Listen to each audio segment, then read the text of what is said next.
Hey guys, Mike from Wrestling Then and Now. Thanks so much for checking out the YouTube channel and for all your support. If you haven't already, please click subscribe. I have so much content coming up. You don't want to miss anything. If you enjoy this video, please give it a like. It really does help my channel grow. Thanks again. Let's welcome to the show a very entertaining wrestler, an even more entertaining guy. I've been laughing for the past 10 minutes before we even started. JC Ice, one half of PG-13, Jamie Dundee. Jamie, thank you so much, buddy. Hey, no problem, brother. I'm my pleasure to do it, man. You know, I tell a lot of people I'll do their shows and I don't really care and I don't get excited about it, but I was really excited about doing this one for you, man. Oh, we're gonna have fun. Thank you so much. Before we talk about you, I would love to talk to you about your brother-in-law, Bobby Eaton. Man. That's if anybody that knows Bobby, that is the most humble, the kindest, the most gentle.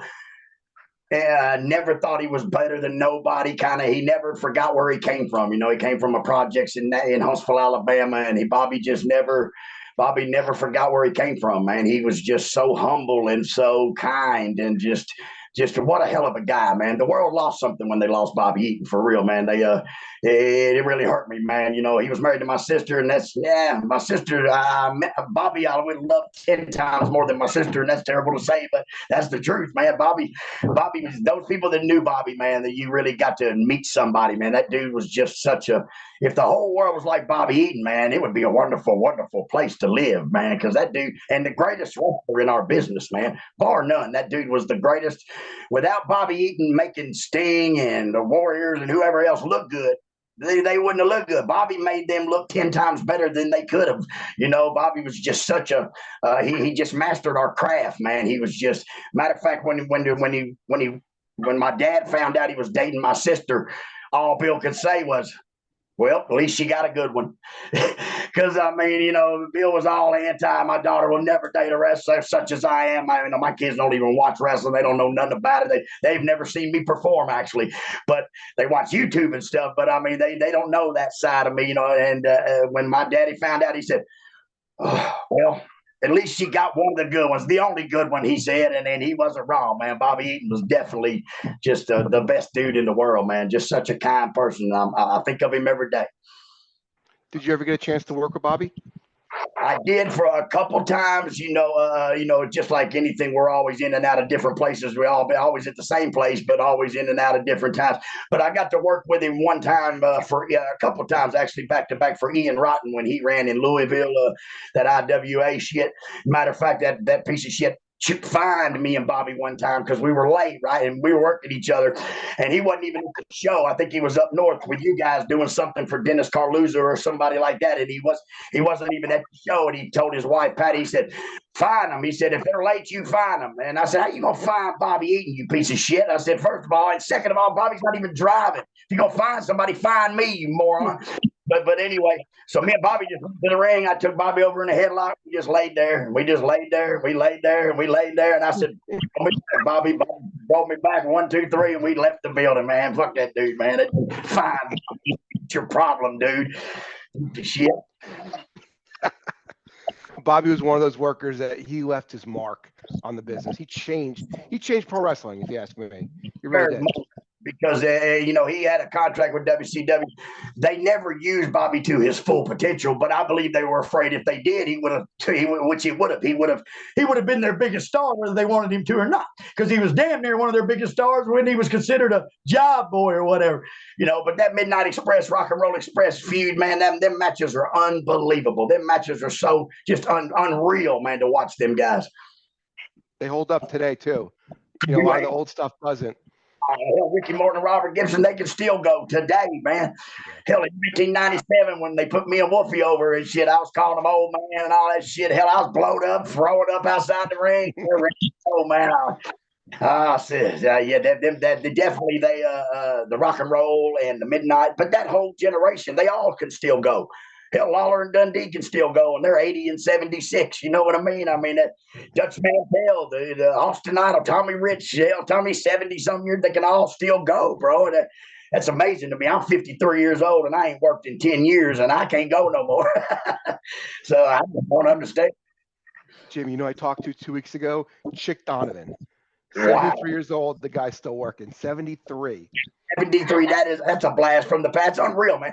Handsome Jimmy just retired last year or something. He was 82 or something. I mean, it's just unreal, man. Because see, what most people don't even understand also is them guys work 6 days a week, bro. Sometimes 7 days a week.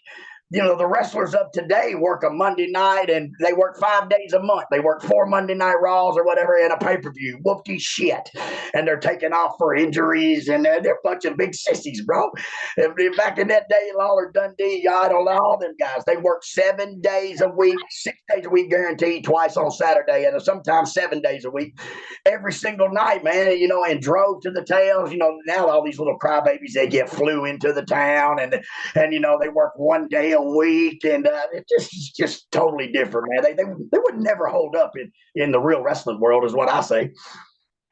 I told Dennis Condry when I saw him last year, I said, everybody that ever puts a pair of boots on needs to go up to you and thank you for working 350 days a year so they can work 3 days a month.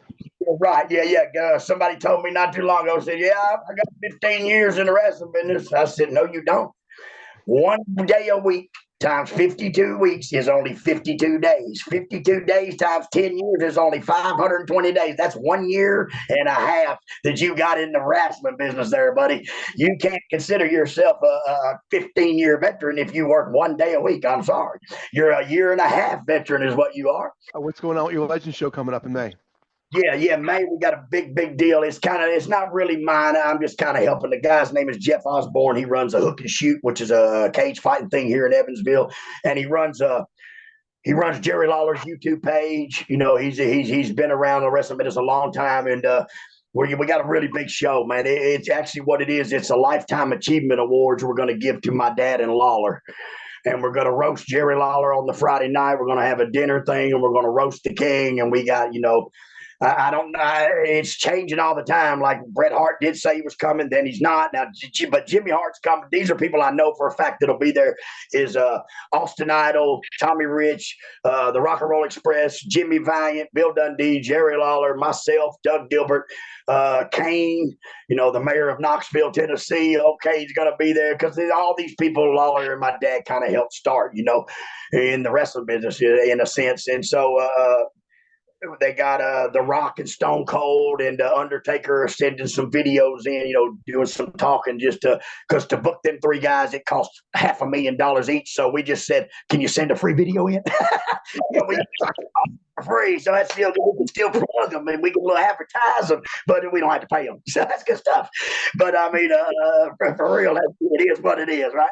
But I mean, it's going to be a hell of a thing, man. It's on the Friday and a Saturday. It's in Evansville, Indiana, man. If you need more information about it, you can go to my Facebook. I've been sharing it. Or Secret Headquarters is the name of it's a video game store, comic book, a wrestling figure type of store that Jeff owns in Evansville. It's called Secret Headquarters. You can actually go there and pay by the hour and play all the video games we grew up playing, like the Real Galaga and Pac-Man and Centipede and Pole Position. And it's really cool, man. It takes you back to your childhood. He's got a big, huge room full, and you pay by the hour. You know, you don't have to pay for the machine. It ain't $2 and stuff. And you pay like $10, $12 for an hour or something. And it's fun and stuff. You go in there, play joust and all the games, track and field, all the cool games we grew up playing at the arcades. He's got them all in there, man. It's pretty neat.